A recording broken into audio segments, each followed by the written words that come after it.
Bonjour, je suis donc la secrétaire générale du Groupement national de coopération handicap rare. Je ne suis pas la seule à représenter ce groupement dans la salle, puisque trois de mes collègues sont ici présents. Peut-être qu'ils peuvent juste se lever 3 petites secondes. Donc, en commençant par un très beau pull bleu, Bérangère, Bérangère Dutilleul, qui représente l'équipe relais. Voilà, Auvergne-Rhône-Alpes. Soisic Mingan, qui représente l'équipe relais Nord-Ouest, donc elle vous est Normandie et Hauts-de-France maintenant. Et donc François Buisson avec une belle chemise rose, qui représente le Centre national de ressources La Pépinière de Lille, qui s'adresse aux personnes en situation de handicap rare avec déficience visuelle associée au départ. Voilà, donc je ferai éventuellement appel à leur aide pour un certain nombre de précisions. Donc la définition des situations de handicap rare sur laquelle nous travaillons aujourd'hui, qui est effectivement pas suffisante, et le second schéma national va d'ailleurs s'employer à approfondir ou à préciser cette définition.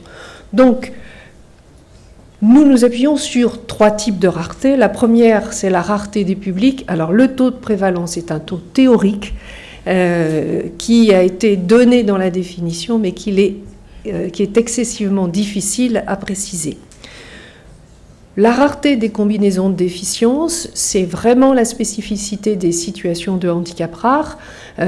Pour vous donner un exemple, je pense à autisme et cécité, puisque c'est entre autres, François pourra éventuellement l'approfondir, une des situations qui est accompagnée dans un centre national de ressources, et la rareté et la complexité des technicités. Ça, c'est très important parce que, on le voit aujourd'hui, on est de plus en plus dans une entrée à partir de la réponse aux situations de handicap rare. Cela nécessite, bien sûr, pour ces réponses, et on va le voir, une augmentation des compétences à la fois des personnes, des équipes dont vous avez entendu parler, mais aussi de l'ensemble des ressources des territoires. Ce qui donc amène à préciser que le schéma national a bien une visée territoriale, c'est un dispositif intégré sur l'ensemble du territoire national. On a une définition, une approche de cette définition par un certain nombre de déficiences. Donc les 4 premières rassemblent des déficiences à partir des déficiences sensorielles. Elles sont aujourd'hui accompagnées par les centres nationaux de ressources, je dirais les plus anciens, parce qu'il y en a 3 qui sont les plus anciens, mais on est en train progressivement de découvrir la 5e catégorie, pour laquelle, en ce qui concerne les épilepsies sévères, nous avons le Centre national de ressources phare, qui se trouve à la fois à la TEP et à la fois à Nancy, qui a 2 sites. Mais pour les autres, eh bien, nous découvrons, et c'est surtout, je crois, les équipes relais, elles pourront le dire, les équipes relais sont énormément interpellées sur la 5e catégorie. Ce qui amène à dire que c'est bien du côté de la réponse que se situe l'entrée pour les situations de handicap rare. On se retrouve dans les dispositifs qui sont aujourd'hui mis en place. Donc d'abord les groupes de Denis Piveteau, vous savez, les zéro sans solution, qui concernent particulièrement les situations liées au syndrome autistique et les handicaps rares. Je pense qu'on couvre une très grosse majorité des zéro sans solution, et qui se sont traduits concrètement par la démarche pilotée par Madame de Saulles, qui, je crois, Monsieur Bonhomme m'avait dit qu'elle n'aurait pas la possibilité d'être présente aujourd'hui, dans un dispositif qui s'appelle une réponse accompagnée pour tous, qui est une synergie départementale autour des MDPH, d'ailleurs dans lesquelles les équipes relais sont tout particulièrement impliquées, et la création des pôles de compétences et de prestations externalisées qui sont en train de se mettre en place sur les territoires là aussi. Alors, quel est le lien entre handicap rare et maladie rare?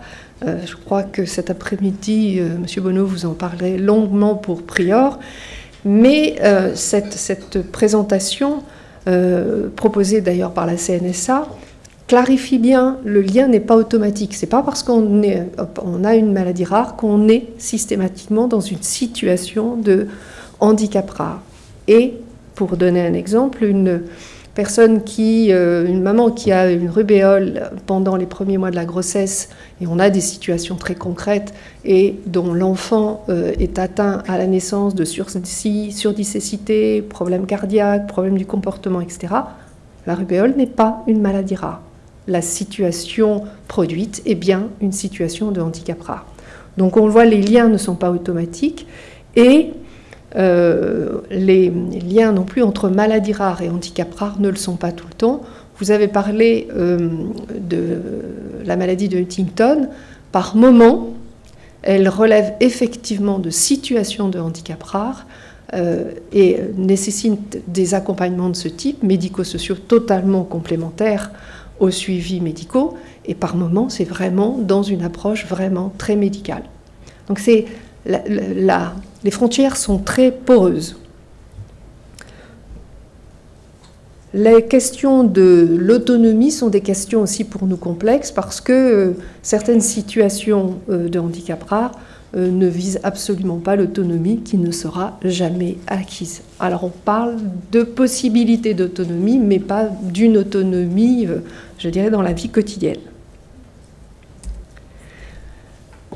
Donc il y a eu plusieurs schémas. Nous en sommes au deuxième schéma national. Le premier schéma national, 2009-2013, a permis la création du Centre national de ressources, qui est fruit d'un rassemblement des centres nationaux de ressources qui existaient déjà, puisqu'il y en avait 3, et leurs associations se sont rassemblées pour créer le groupement national de coopération handicap rare.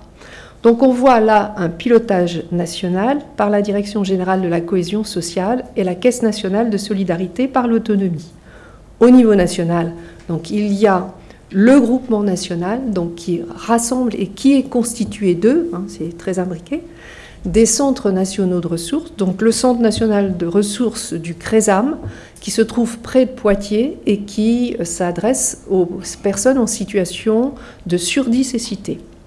Le Centre national de ressources La Pépinière, donc, qui se trouve près de Lille, dont le directeur est présent ici.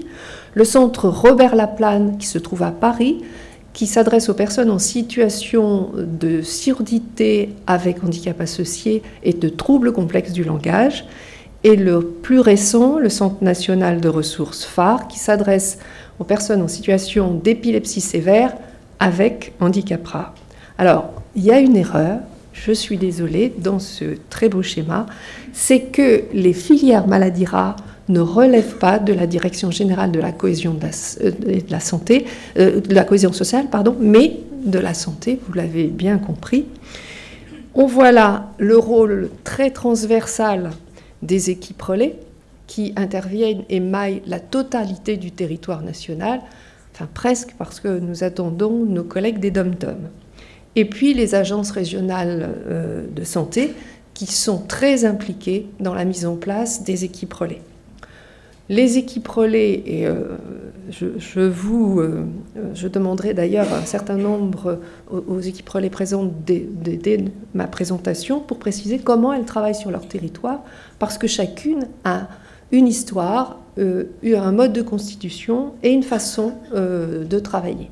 Donc elle s'appuie totalement sur les ressources du territoire. Vous les voyez, les familles, on travaille beaucoup avec les associations, les personnes elles-mêmes, les établissements et les services, les MDPH et bien sûr les acteurs du social, de la solidarité, de la formation et les acteurs du soin.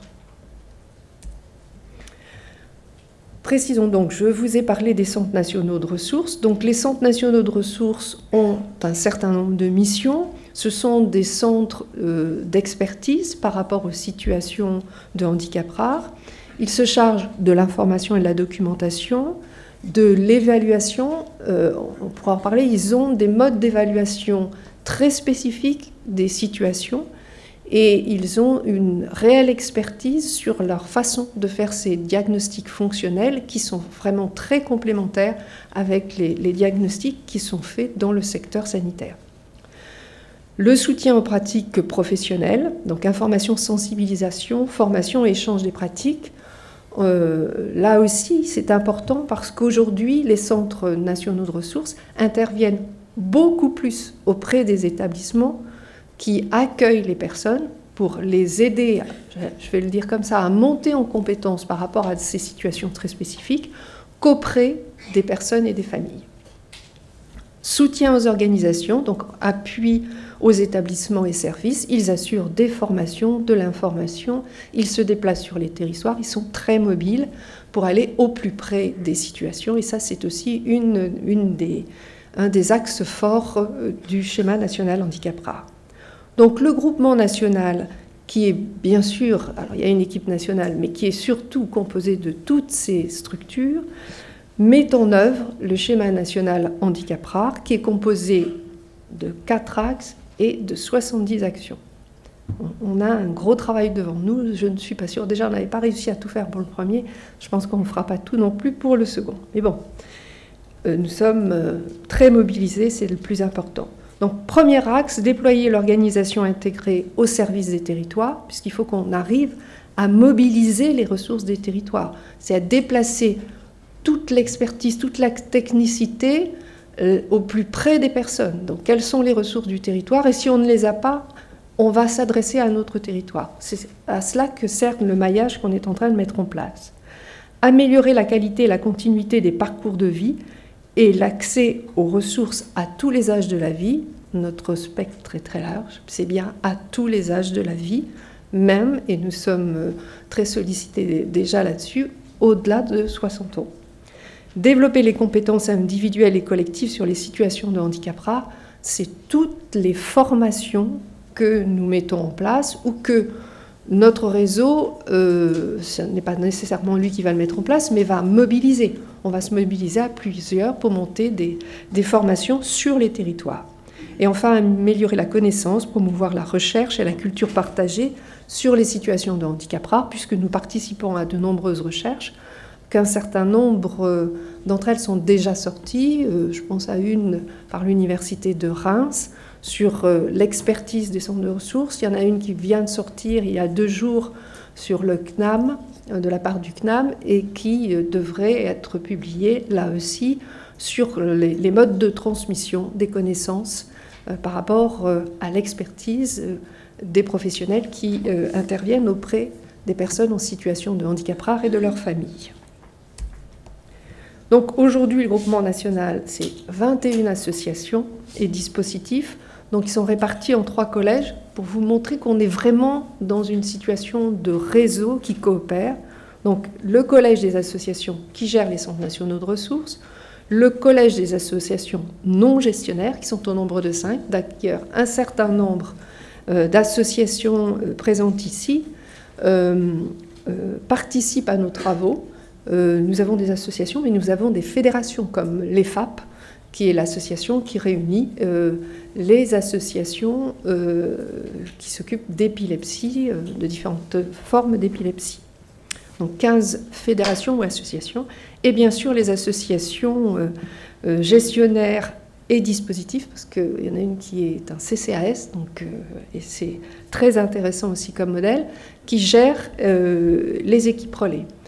Certaines équipes relais, on en a une ici, ont été créées par un groupement d'associations. C'est-à-dire que derrière, il y a 31 associations et qui se sont réunies et qui portent l'équipe relais.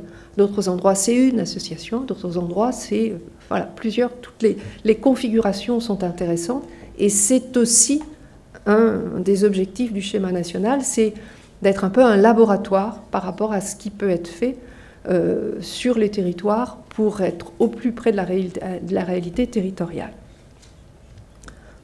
Et il y a une équipe nationale que je représente ici avec un certain nombre d'experts sur différents domaines. Alors, les équipes relais, qui sont les plus récentes, elles se sont mises en place en fin d'année 2014 et tout au long de l'année 2015. Elle maille le territoire, vous allez voir la représentation, en 7 régions, enfin normalement sur 7 interrégions, donc avec la configuration des nouvelles régions aujourd'hui. Donc leur rôle est de mobiliser l'ensemble des acteurs autour des situations de handicap rare. Ce n'est pas elles qui interviennent, elles sont bien dans de la mobilisation territoriale. Elles font un état des lieux des ressources sur les territoires. On travaille aujourd'hui beaucoup avec la DGCS et la CNSA sur ces ressources du territoire, notamment à partir de Séraphin PH, dont vous avez peut-être entendu parler, qui est en train de redéfinir les modalités de prise en charge des personnes, d'évaluer les situations et élaborer les projets d'accompagnement individualisés. Là, les équipes relais peuvent intervenir auprès des MDPH, dans les CDAPH, pour contribuer à trouver les ressources pour évaluer la situation. Elles s'adressent bien sûr au centre de ressources par rapport à des situations spécifiques, et nous travaillons énormément avec un certain nombre, actuellement une dizaine de filières maladies rares, justement par rapport à ces situations. Elles apportent un appui à la formation, à l'information et à la connaissance, et elles contribuent à l'élaboration d'une base nationale de données handicap rares. Alors, nous sommes en train de réaliser cette base de données, ce qui est aussi très complexe, et nous sommes particulièrement attendus sur celle-ci, donc elle devrait pouvoir être opérationnelle fin 2017. Donc je vous ai mis très rapidement les endroits où se trouve, mais je pense que le schéma est plus parlant, j'espère. Voilà. Donc vous le voyez, il y a ce maillage territorial est bien organisé. C'est un maillage qui s'appuie aussi sur une dimension nationale, c'est-à-dire qu'on est tous complémentaires et qu'on travaille systématiquement tous ensemble dans un réseau qui est très actif et qui continue à monter en compétences. Voilà, je vous remercie. Je vais répondre à vos questions, mais je me ferai bien sûr appuyer de mes collègues qui sont présents.